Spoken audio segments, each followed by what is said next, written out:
여호와여, 주의 장막에 머무를 자 누구 오니요? 주의 성산에 사는 자 누구 오니이까? 정직하게 행하며 공의를 실천하며 마음에 진실을 말하며 그의 혀로 남을 허물지 아니하며 그의 이웃에게 악을 행하지 아니하며 그의 이웃을 비방하지 아니하며 그의 눈은 망령된 자를 멸시하며 여호와를 두려워하는 자는 자를 존대하며 그의 마음에 소원한 것은 해로울지라도 변하지 아니하며 이자를 받으려고 돈을 꾸어주지 아니하며 뇌물을 받고 무지한 자를 해하지 아니하는 자니 이러한 일을 행하는 자는 영원히 흔들리지 아니하리이다. 아멘. 살아계신 아버지, 주님의 백성들입니다. 하나님 나라의 생명책에 저들의 이름이 빛나고 있을 줄로 믿습니다. 서로의 가슴 속에 뜨거운 사랑으로 가정과 일터와 사업장과 범사에 만나는 모든 일들을 그리스도의 사랑으로 보듬고 살다가 오늘 이렇게 또 이기고 승리하여 돌아왔습니다.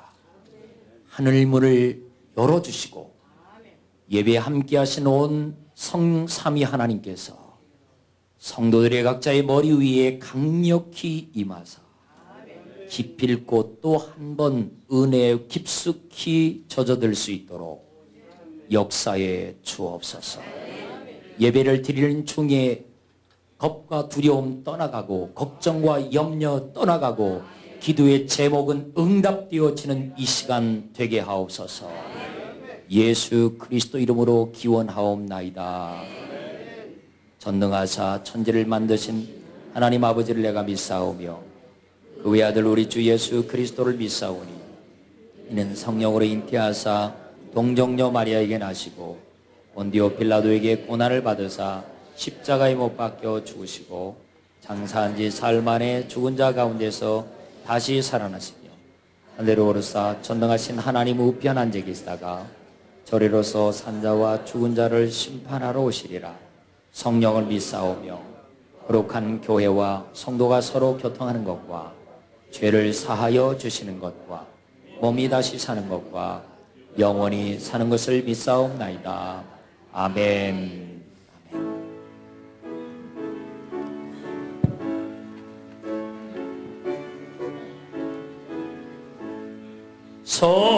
성도여 다 함께 할렐루야 아멘. 주 찬양하여라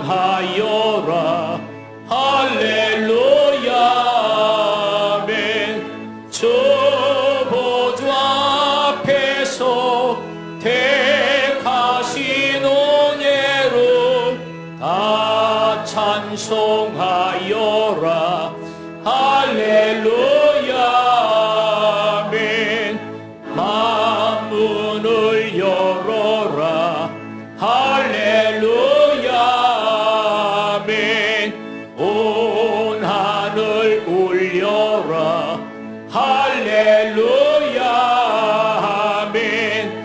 인도자 되시며 친구가 되신 주 그 사랑 끝없다 할렐루야 아멘. 주 찬양하여라 할렐루야 아멘. 찬양은 끝없다 할렐루야 아멘. 거룩한 집에서 은총 기리며 늘 찬송 부르자 할렐루야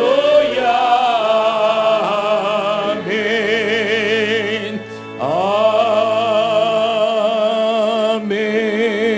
아멘.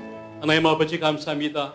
이 자리에 주의 백성들이 우리 주 나의 하나님을 할렐루야 아멘 하고 찬양 드리오니 저희의 그 기쁜 찬양을 받아 주시옵소서. 하나님 아버지, 우리가 세상에서 때로는 이렇게 힘들고 상한 심령으로 왔사오나 우리 하나님께서 언제나 두 손을 들어 우리를 맞아주시는 그 귀한 예배에 저희가 참석하였사오니 우리가 기쁨으로 예배에 동참하게 해주십시고 우리 하나님 이곳에 임재하여 주시옵소서. 하나님 아버지, 주님의 백성들입니다. 주님의 백성들이 이제 그 문설주에 흘린 주님의 보혈의 공로를 힘입고 하나님 아버지, 그 높이 달리신 십자가의 그 보혈의 공로를 믿는 주의 백성들이오매 주님께서 기쁘게 이 자리에서 우리의 예배를 받으실 줄 믿습니다. 하나님 아버지, 우리의 예배를 받아 주시옵소서. 하나님 아버지, 저희가 광야 같은 세상을 사오나 우리 하나님께서 저희를 한 사람 한 사람 기억하시고 생각하시는 가운데 인도하시고 또 우리의 앞길까지 예배하신 우리 좋으신 우리 하나님을 믿습니다. 그러한 신실하신 하나님을 한 구주, 한 아버지로 섬기는 주의 백성들이 모였사오매 우리가 이 시간 마음을 다하여 주님의 한 형제자매됨을 기뻐하게 하여 주시옵소서. 하나님 아버지, 때로는 이 험악한 세상을 살면서 물이 없어 하나님 아버지, 우리의 마실 것이 없어 우리의 먹을 것이 없어 염려할 때가 있사오나 하나님께서 그때 필요한 것으로 만나로 내시고 바위를 쳐서 물을 내시는 그 능력 많으신 우리 하나님을 믿게 하여 주시옵소서. 세상의 사람들이 헛것을 의지하오나 우리는 능력 많으신 우리 하나님이 우리 아버지이시오매 나의 주 나의 아버지라고 우리가 고백하는 그 신앙 가운데 풍족한 것으로 채우시고 인도하여 주시옵소서. 하나님 아버지, 주님의 교회가 능력받기를 원합니다. 우리 하나님의 뜻을 이루기를 원합니다. 우리 하나님께서 우리를 생각할 때 기뻐하시는 교회 되기를 원하오니 주님 그러하게 하여 주시옵소서. 저희가 예언을 보며 환상을 보며 기뻐하며 비전을 가지고 기도하는 거룩한 손을 들어 기도하는 저희 교회 되게 하여 주시옵소서. 하나님 아버지, 이 세상에 참으로 약하여 우리 주님께서 오실 날이 가까워서 하나님의 창조 질서가 위배되며 하나님 아버지 진리가 아닌 것이 굽혀질 때 우리는 진리에 서는 교회 되게 하여 주시옵소서. 우리 한 사람 한 사람 우리 하나님의 진리에 서는 저희 되게 하여 주시옵시고 우리의 자녀들이 그러한 진리에 서는 저희 되게 하여 주시옵소서. 하나님 아버지, 그리하여 우리 이제 해오름 교회를 통하여 이 토성에 주님의 말씀을 전하는 선한 일꾼이 되기를 원하오니 주여 역사하시고 주를 그렇게 사용하여 주시옵소서. 저희가 그렇게 사용받기를 기뻐하며 끊임없이 기도하며 우리 하나님께 능력받는 저희 되게 하여 주시옵소서. 하나님 아버지, 에스겔의 마른 골짜기에 뼈라도 하나님께서 일으키셔서 생기를 더하시게 했던 것처럼 저희가 참으로 약하오나 때로는 참으로 가망 없는 이제 예수님의 제자들처럼 참으로 능력 없는 자들이나 그들이 능력 받았을 때 그 천하의 만국에 하나님 아버지 복음을 전했던 것처럼 복음을 흩뜨리는 저희 되게 하여 주시옵소서. 우리가 이 세상을 살아가나 늘 그 하나님의 천국을 바라보며 사는 저희 되게 하여 주시옵소서. 우리의 잠깐 산이 순례자의 삶인 것을 알고 우리의 영원한 생명이 하늘나라에 있음을 알게 하여 주시옵소서. 하나님 아버지, 오늘 예배에 함께하여 주시옵소서. 주님의 능히 성령이 임재하며 우리가 주님의 임재하심을 느끼며 우리가 사랑으로 하나 된 귀한 예배 되게 하여 주시옵소서. 또 오늘 세례를 받는 우리 학생들이 있습니다. 그 우리 학생들의 마음속에 이 세례를 통하여 이제 앞으로 그들이 하나님의 일꾼으로 사임받으며 하나님의 든든한 일꾼으로 세움을 우리가 모두가 축복하게 하여 주시옵소서. 이 시간도 이제 세계 방방 곳곳에서 주님의 복음을 전하기 위하여 사도 바울처럼 모든 것을 버리고 헌신하는 주님의 귀한 백성들이 있습니다. 그 선교사님들을 위하여 저희가 참으로 마음으로 기도하게 하여 주시옵소서. 저희는 나가지 못하오나 저희가 기도하지 못하는 죄를 범하지 않게 해 주시옵소서. 노년에서부터 어린아이에까지 우리의 거룩한 손을 들어 그들의 함께 전에 동참하며 주님의 복음에 동참을 저희가 참으로 기도하며 전하는 저희 되게 하여 주시옵소서. 오늘 예배에 우리 하나님께서 크신 능력이 임하시고 우리가 말씀을 목사님께서 전하실 때 그 말씀이 하나님의 성령이 임재해 주시고 그 말씀 속에서 우리의 영이 살아나는 귀한 말씀이 되도록 하나님 축복하여 주시옵소서. 감사드리었고 우리 구주 예수 그리스도의 이름으로 기도드렸습니다. 아멘.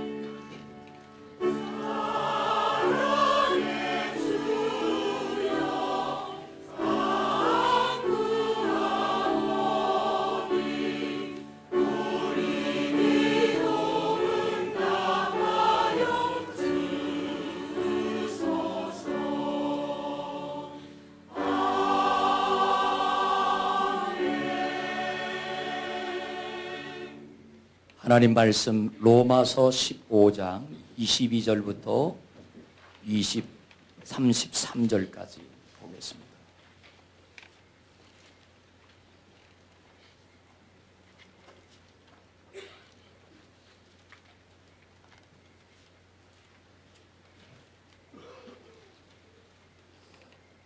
로마서 15장 22절부터 33절 마지막 절은 함께 봉독하겠습니다.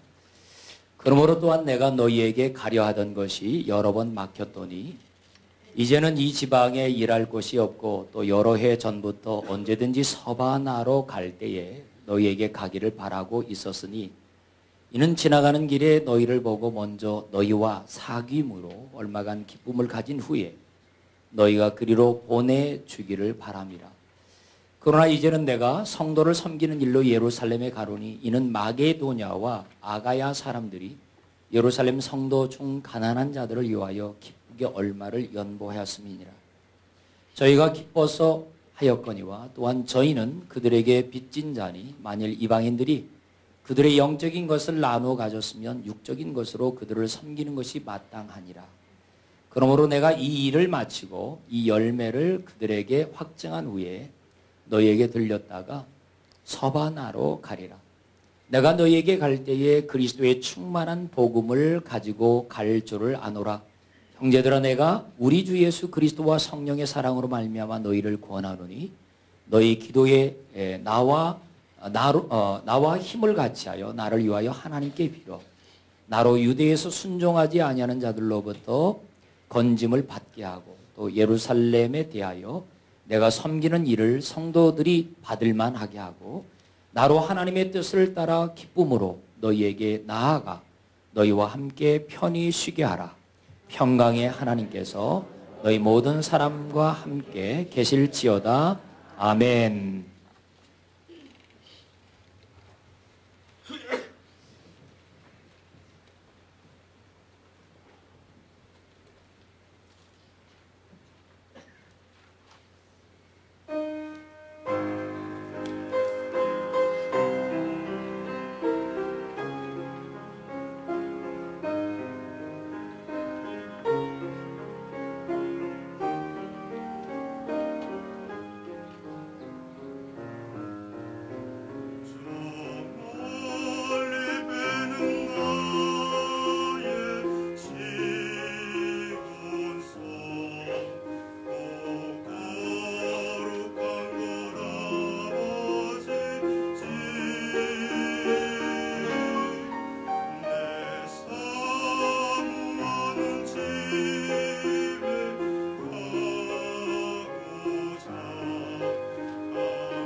살아계신 아버지 하나님,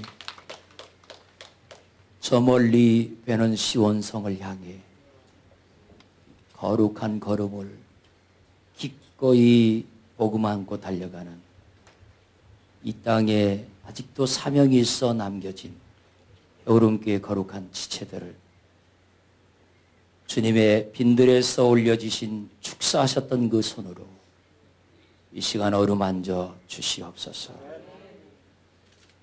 밤잠을 자지 못하게 만드는 걱정과 염려가 이 세상 속에서 밀려오지만 주님, 우리 안에 주신 주님의 평강과 기쁨이 워낙 커서 세상으로부터 오는 그 어떤 것도 우리의 삶의 평강을 빼앗을 수 없음을 주님의 이름으로 선언합니다.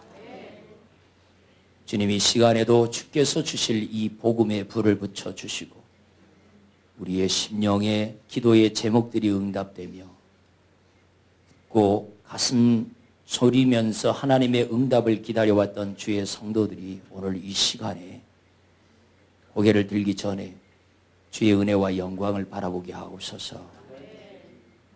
종을 긍휼히 여겨주시고 하나님 생각 속에 살아가는 성도들에게 긴급하게 주실 귀한 말씀들 언제든지 뛰어드셔서 생각나게 하시고 복음을 덧입혀 불붙여 주시옵소서.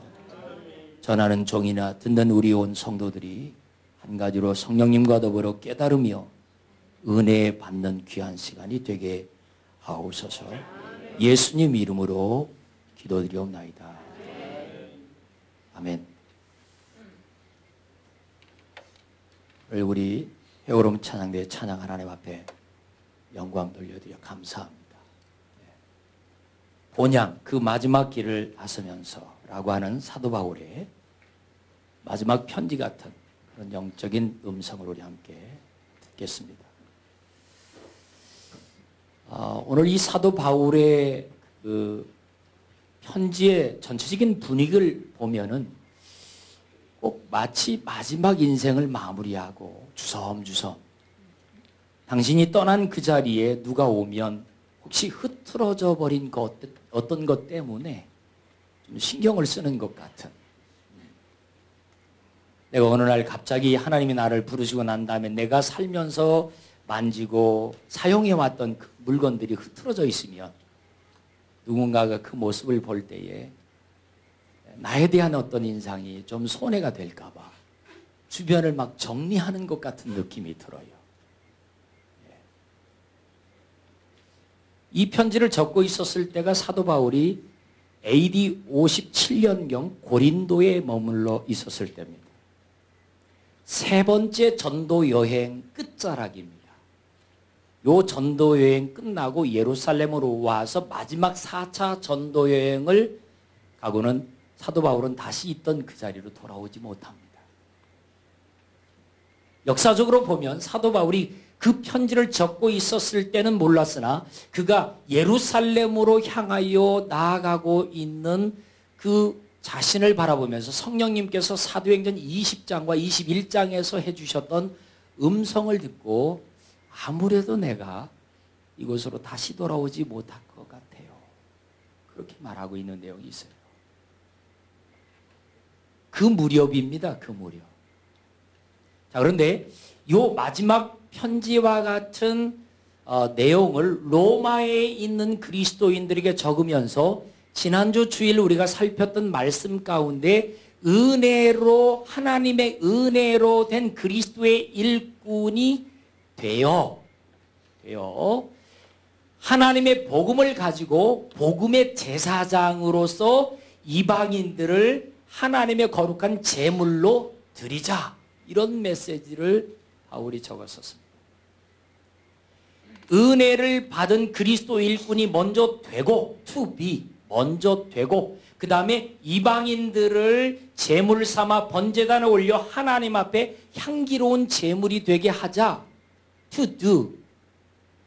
먼저 내가 은혜 받은 그리스도인이, 그리스도의 일꾼이 되어야 이방인 된 그들을 마치 예수님께서 어린 양이 되어서 온 인류의 모든 죄를 담고 번제단에 제물되어 가신 다음에 저와 여러분에게 부활의 영광 주었죠. 복음의 생명력 주었죠. 영생하도록 주시는 놀라운 은총을 주신과 같이 이방인된 저들을 번제단의 제물로 올려드려서 그들의 삶에 누리는 천국이, 복음에 대한 생명력이, 그리스도인다운 하나님 엄청난 축복이 누려지는 성도들이 되게 하자라고 하는 가르침이었습니다.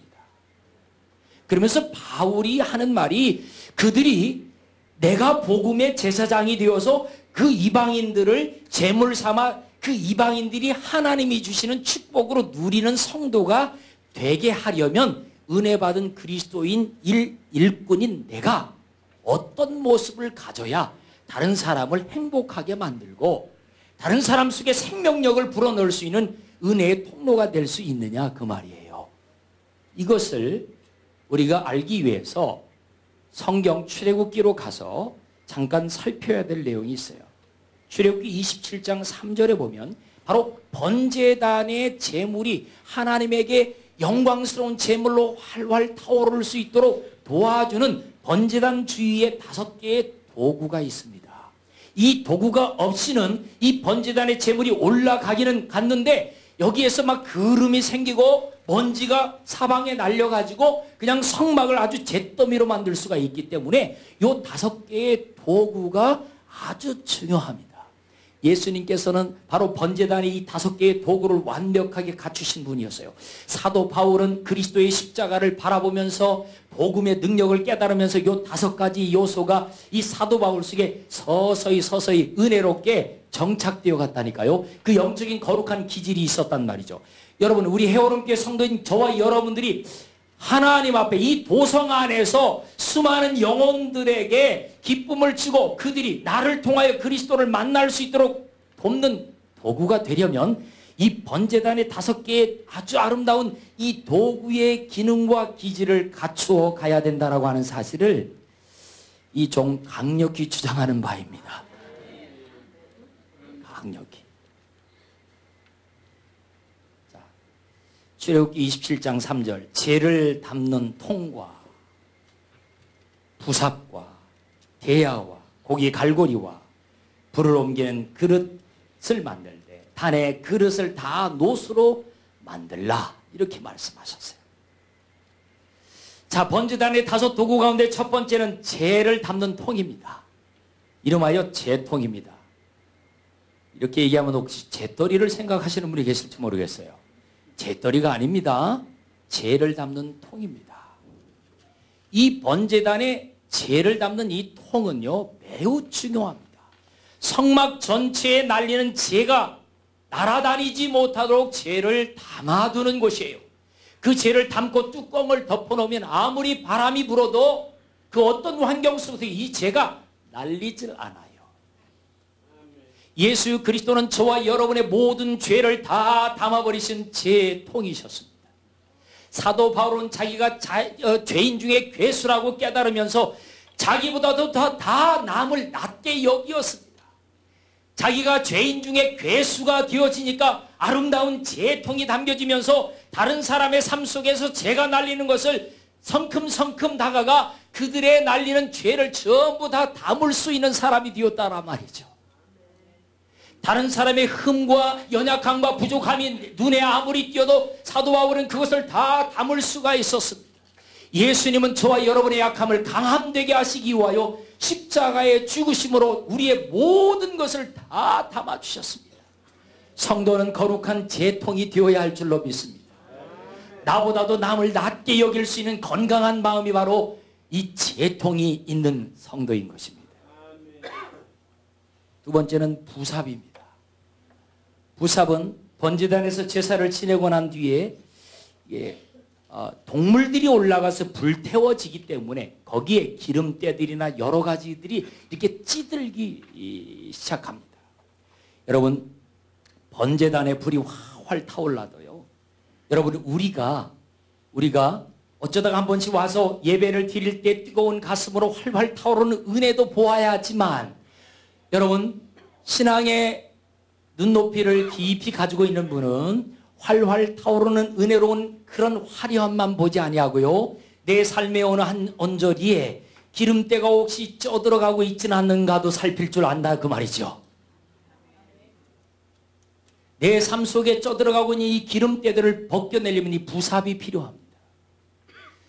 남의 삶 속에 쪄들어가는 기름때를 보는 것이 아니라 내 삶 속에 덧입혀지고 있는 각질처럼 굳어지고 있는 우리의 삶의 어떠한 기질과 습관, 깨트리지 못하고 부서뜨리지 못하고 아직도 빠져나오지 못한 어떤 생활의 습관, 이러한 요소들을 주님 앞에 가지고 나오고 끊임없이 그 부분에 하나님의 말씀으로 도전받고 회개하고 계속해서 깨트려감으로 이 내 삶 속에 건강한 영적인 부삽이 있어서 나의 삶을 잘 긁어내 드릴 때에 여러분의 마음판에 우리는 하나님의 말씀이 여러분을 통해서 하나님의 복음을 듣게 주위의 사람의 삶에 영향을 끼칠 수 있는 마음판에 아름다운 은혜의 판이 될 줄로 믿습니다. 내 자신을 살필 수 있는 건강한 부삽이 필요해요. 세 번째는요, 대야입니다. 대야. 이 대야는 번제단 주위에서 짐승을 잡습니다. 뼈를 추리고 각을 뜹니다. 내장은 불태워 없앱니다. 그리고 잘 준비된 그 제물을 번제단까지 옮겨 놓는 기능이 바로 이 대야인 겁니다. 이 대야는 무엇입니까? 바로 우리 예수 그리스도께서 저와 여러분의 인생을 십자가로 데리고 와서 주님 자신이 죄값을 다 치르시고 이 모든 백성들을 부활의 영광의 백성으로 나아가도록 하나님의 나라가 임하도록 역사해 주신 것처럼 영혼을 그리스도께로 인도하는 사도 바울이 그렇게 말합니다. 내가 복음은 열심히 전했는데 나는 그리스도의 복음에서 비켜나서 다른 사람은 구원받는데 나는 복음에서 비켜난 자가 될까봐 두려워한다라고 말하고 있습니다. 여러분, 우리는 거룩한 그리스도의 사람이 다른 사람도 주님을 믿게끔 해야 되지만 내가 그리스도인이 되는 것이 중요하단 말이죠. 내가 다른 사람에게 하나님의 복음을 말하려면 내가 먼저 은혜로운 그리스도의 일꾼이 되어야만이 나를 통해 그들의 삶에 영향을 받고 복음을 받게 되어질 수 있다는 거예요. 바울이 복음을 들고 나갈 때 그 속에 교회가 생겨나고 영혼들이 거듭난 이유는 뭡니까? 바울의 가슴 속에 십자가가 정말 있었기 때문인 것입니다. 복음의 생명력이 있었기 때문에 그런 것입니다. 그래서 바울이 말합니다. 내가 그리스도의 은혜로, 하나님의 은혜로 인한 그리스도의 일꾼이 되었다라고 말하고 있는 거예요. 이제는 이방인을 제물 삼아 하나님의 거룩한 영광스러운 백성이 되게 하기 위하여 내가 이 발걸음을 멈출 수 없다라고 하는 것입니다. 그가 보따리를 싸고 이제는 서바나까지, 오늘날로 말하면 스페인입니다. 로마에서 스페인까지만 해도 1100km예요. 고린도에서 예루살렘으로 갔다가 예루살렘에서 로마로 갔다가 로마에서 스페인까지 간다고 하면 총 전체 장이 4800km나 되는 기나긴 세월을 하나님 앞에 드리며 그 여정 가운데 어떤 일을 만날지 모릅니다. 그 많은 위험을 마음속에 감수하고서도 그가 멈출 수 없는 복음의 열정, 그 속에 십자가가 사도 바울을 통해서 뭐합니까? 그 가슴 속에 담겨진 수많은 영혼들 때문이에요. 대야처럼 영혼들을 향하여 끊임없이 그 영혼을 담기 위해 찾아가는 것입니다. 하나님의 교회는 거룩한 대야와 같은 모습이어야 할 줄로 믿습니다. 회오름교회는 오면 부삽과 같은 역사가 일어나가지고 끊임없이 자기 성찰이 되어지는 거예요. 하나님의 복음 앞에서 자기 자신을 대면하게 되어지는 거예요.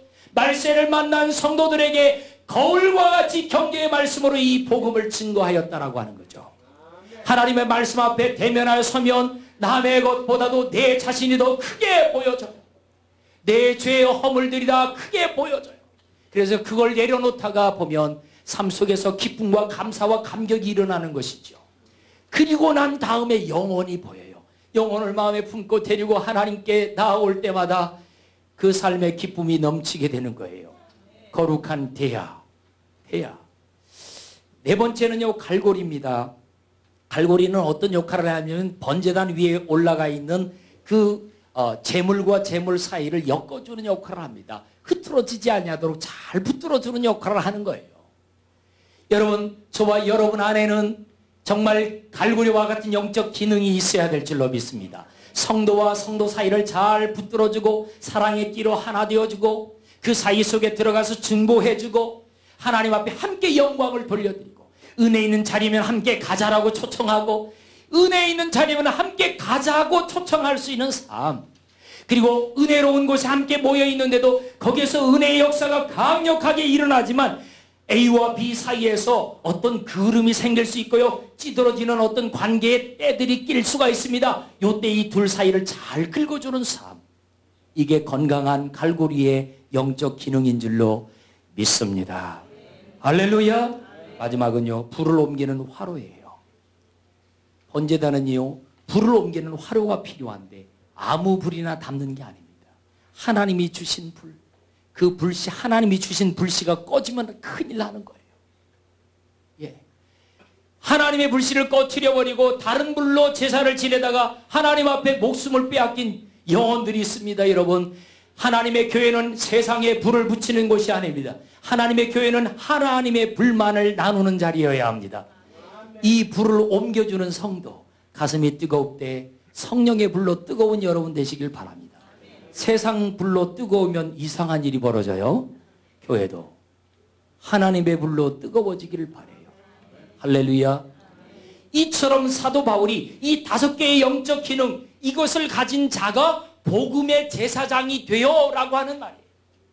이런 영적 기능을 가지고 있는 사람이 그리스도의 일꾼이다 라고 하는 말이에요. 이런 영적 기능을 갖고 사도 바울이 영혼을 품기 시작했어요. 마게도냐에서 자기들의 영혼을 긍휼히 여겨달라고 환상이 열려서 손짓하고 있는 모습을 바울이 보았습니다. 한 번 보았던 환상을 붙들고요, 자기는 아시아로 가고 싶었는데 마게도냐로 나아가는 겁니다. 그 수천 킬로 떨어져 있는 그곳을 향하여 달려가는 거예요. 고린도에서 예루살렘까지만 해도 1300km. 이 예루살렘에서 로마까지 가는데 2400km예요. 이 기나긴 시간을 가지고 복음을 들고 사도 바울이 이제 움직이기 시작하는데, 여러분, 저는 이 말씀을 묵상하다가 역사적으로 보면 AD 57년에 이제 고린도에서 로마서를 다 쓰고 난 다음에 다 보내고, 이제 바울이 마지막 끝자락에 15장 끝자락에서 내가 너희에도 좀 들리고 싶다. 들리고 싶은데 내가 먼저 가야 할 곳이 있다, 이 말이에요. 자, 예루살렘에 먼저 가야 할 이유가 있었습니다. 근데 요 내용은 사도 바울이 적지를 않아요. 자, 왜 예루살렘에 들려야 하느냐라고 하는 것에 대한 표면적인 이유는 이렇게 따뜻한 얘기만 적었어요. 뭐라고 적었느냐면, 그 마게도냐에 있는 그리스도인들이 예루살렘 본 교회의 성도들 가운데 어렵게 살아가고 있는 성도들을 위해 헌금을 준비한 거예요. 그래서 바울이 이 헌금을 전달하기 위해 그리로 간다, 이렇게 적고 있습니다. 이 바울이 참 마음이 얼마나 따뜻한 분인지 몰라요. 그런데 사실 더 중요한 이유가 있었어요. 자, 사도행전 20장 가볼게요. 24절 25절. 내가 달려갈 길과 주 예수께 받은 사명 곧 하나님의 은혜의 복음을 증언하는 일을 마치려 하면은 나의 생명조차 조금도 귀한 것으로 여기지 아니하노라. 보라, 내가 여러분 중에 왕래하며 하나님의 나라를 전파하였으나 이제는 여러분이 다 내 얼굴을 다시 보지 못할 줄 아노라. 사도행전 21장 13절. 나는 주 예수의 이름을 위하여 결박을 받을 뿐 아니라 예루살렘에서 죽을 것도 각오하였노라. 자, 설명하자면 이런 거예요. 마게도냐로 갈 때 환상이 열려 하나님의 음성을 듣고 그리로 주저하지 않고 순종하여 나아갔던 바울에게 두 번째, 하나님이 말씀하십니다. 바울아, 네가 로마에 있는 아그리빠 왕 앞에 서야 하리라. 그러니까 로마에 있는 왕, 아그리빠 왕 앞에 서야 한다라고 하는 말은 무슨 말입니까? 너는 복음을 위해 증거하다가 순교해야 할 각오를 해야 할 것이다 라고 하는 말이죠. 자, 그래서 바울이 생각하기를, 기도하면서 마음속에 들었던 생각이 뭐냐면, 내가 로마의 왕 앞에 가야 한다면 어떻게 갈 수 있는가? 그래서 그는 예루살렘을 선택했어요. 왜? 예루살렘에 가면 자기가 붙잡힐 것을 알기 때문에, 붙잡히게 되면 재판이 벌어질 것이고 자기는 로마의 시민권을 가진 사람이기 때문에 이스라엘 백성의 법으로 자기를 다룰 수 없을 것이고 그래서 로마로 자기를 후송할 것이다 라고 생각했다는 것입니다. 사도 바울이 지금 예루살렘을 선택한 이유는 마게도냐에 있는 성도들이 이 모아준 헌금을 가지고는 가고 있지만 사실 더 중요한 영적인 귀한 사역과 사명은 뭐냐면 이제 내가 죽기 위하여 복음을 위해 로마를 뒤집기 위하여 그가 기꺼이 이 순교의 길, 십자가의 길을 가고 있단 말이죠. 제가 이 장면을 생각하면서 마치 예수님께서 이 땅에 태어나신 지 30년 되는 어느 날부터 첫 번째 유월절, 두 번째 유월절 지내고 세 번째 유월절은 지키지 않으세요? 네 번째 유월절이 가까운 어느 날 주님께서 당신이 복음을 증거하던 그곳에서 떠나 예루살렘을 향하여 올라가십니다. 주님이 올라가시려고 할 때에 그 마음속에는 무엇이 자리 잡았냐면 이제는 내가 다시 돌아올 수 없는 고향, 이제는 내가 다시 만날 수 없는 생각이에요. 그래서 이제는 예루살렘으로 올라가서 거기서 십자가 지시고 골고다에서 순교하시려고 가시는 길이잖아요. 그렇죠. 사도 바울도 비슷한 느낌이었으리라 생각합니다. 그러지 않고 내가 다시 얼굴을 볼 수 없을 것입니다 라고 말할 수 없었지요. 사도행전 21장 13절에서 예루살렘에서 죽을 것도 각오했다라고 그는 분명히 말하고 있습니다. 저와 여러분의 마음속에도 영적인 거룩한 5개의 번제단의 도구들과 같은 이런 영적인 아름다운 신앙의 어떤 도구들이 내 안에서 영적으로 이렇게 잘 성장하게 되어진다고 하면 그 속에 지워지지 않는 아주 분명한 영적 관점 하나가 생기는데 본향을 향해 달려가는 삶인 것이다라고 하는 거죠. 우리는 끊임없이 고향으로 돌아가는 삶인 것입니다. 오늘 우리 찬양대가 찬양하는 것처럼 저 멀리 배는 시온성 그 거룩한 곳을 향하여 가는 것이에요. 할렐루야. 그럼요. 그래서 사도 바울은 부활신앙뿐만 아니라 종말론적 신앙의 대가였다는 거예요. 그의 삶은 복음을 증거하다가 언제 어느 때 위험을 만나 목숨이 끊어질지 모르는 것이었어요.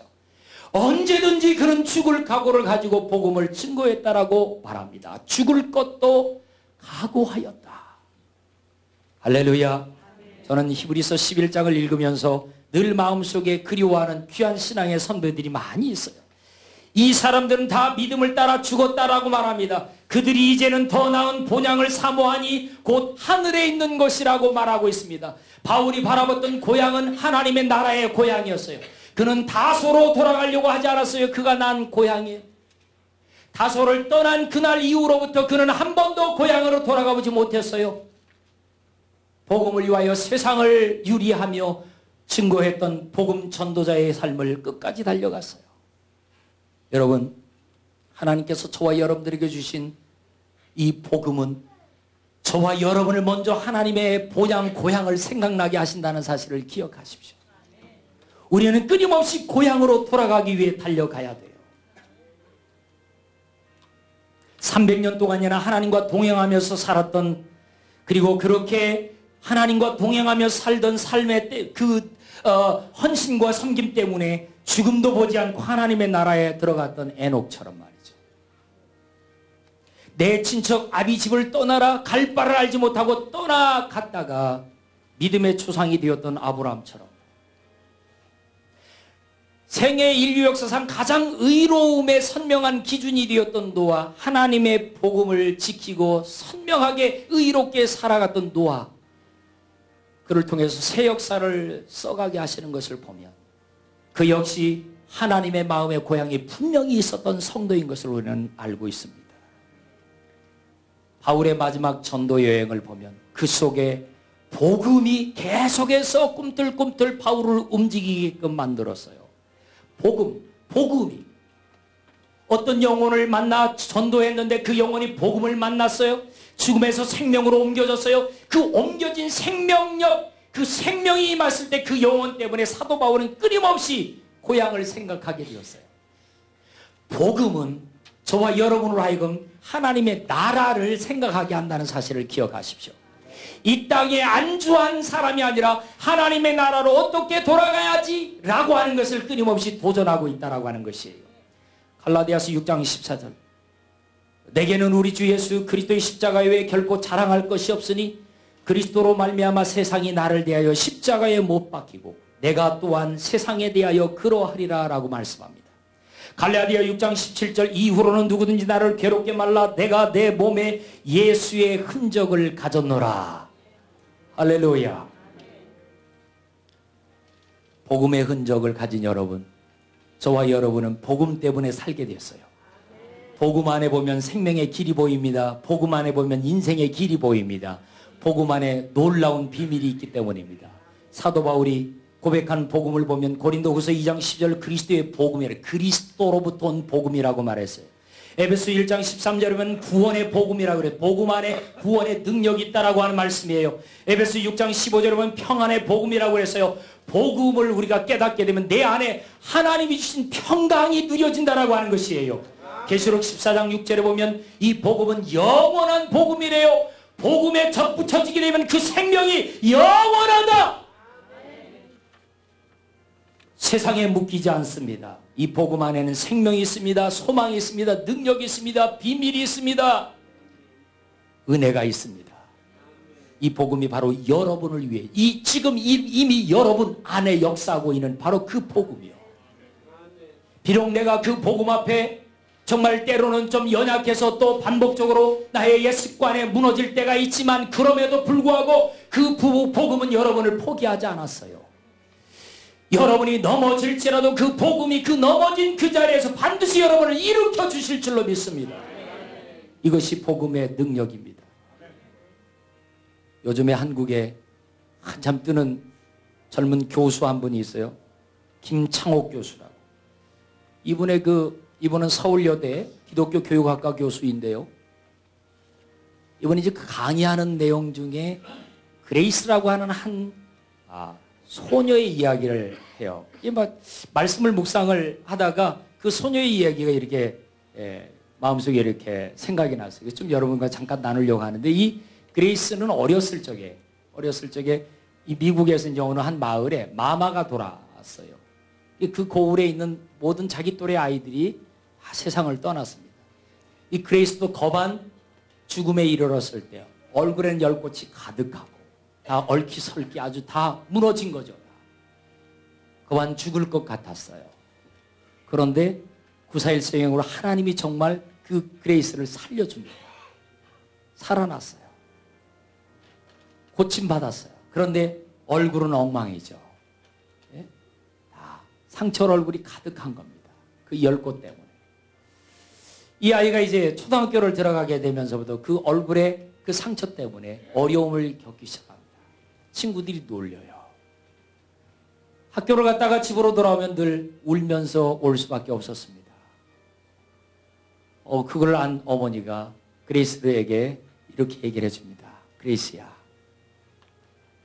네 얼굴에 있는 친구들이 네 얼굴에 있는 그것 때문에 놀리지만 사실은 하나님께서 너의 얼굴에 있는 그 상처를 얼마나 귀하게 여기시는지 아니? 그 얼굴의 상처는 상처가 아니라 하나님의 사인이라고 얘기해 줬어요. 실은 네가 태어났을 때 그 우리 고을의 모든 아이들이 다 죽게 되었는데 마마라고 하는 질병 때문에 하나님이 너 하나만을 살려주셨는데 내가 너를 이 땅에 남은 생에 존귀한 자로 살게 할 거야를 잊지 말라고 얼굴에 이 사인을 만들어줬다라고 엄마가 그렇게 얘기를 해줬어요. 이 어린 나이에 이 그레이스의 마음속에 자기 얼굴에 있는 이 상처가 아니라 하나님의 흔적이라고 하는 것을 듣게 되면서 그레이스의 마음속에 자존감이 생기기 시작했어요. 그래서 엄마는 너의 이름을 그레이스라고 지었대요. 우리가 한국말로 그레이스는 은혜이지만 원래 그레이스라고 하는 말은 갚을 수 없는 선물이라고 하는 의미죠. 하나님은 너를 나에게 또 이 지역에 있는 모든 사람에게 네가 앞으로 살면서 갚을 수 없는 하나님의 은혜로운 사람으로 하나님이 살게 하실 거야. 그레이스는 그때부터 자기의 상처를 딛고 서서요 밝고 건강한 사람으로 살아가게 돼요. 나중에 하버드 로우 스쿨에 들어가게 돼요. 대학원을 졸업하고 이 미국의 꽤 유명한 하원 의원이 됩니다. 상원 의원 되는 하버드 로우 스쿨을 함께 졸업한 남편을 만나게 되었어요. 누구도 그의 얼굴의 상처를 더 이상 상처로 보지 못했습니다. 어린 시절의 친구들도 마찬가지였어요. 그레이스가 그 상처를 상처로 보지 않고 하나님의 흔적으로 말하기 시작하면서 친구들도 더 이상 놀리지 못했습니다. 바울의 가슴 속에 바울은 키가 작고 모든 몸들이 불편하고 눈은 안질이 있고 겉에서 볼 땐 정말 연한 순처럼 별로 흠모할 만한 아름다움이 없었던 사람인데요. 그의 가슴 속에 십자가의 흔적이 있었어요. 예수 그리스도의 복음의 흔적을 가지고 있었어요.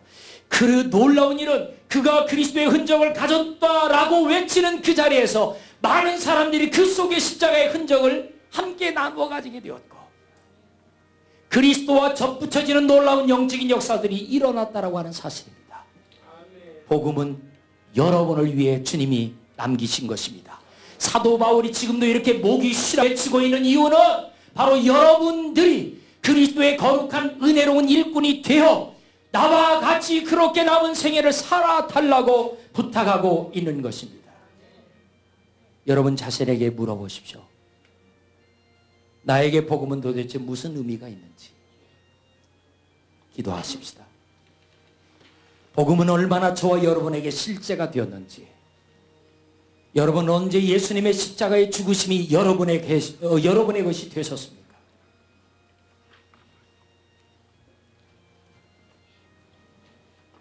하나밖에 없는 독생자 예수님, 저와 여러분에게 주실 만큼 여러분의 마음판에는 하나님의 놀라운 흔적이 남겨졌습니다. 소중한 사람이야. 주님이 말씀하실 거예요. 내가 너를 대신해서 죽을 만큼 넌 소중한 사람이야.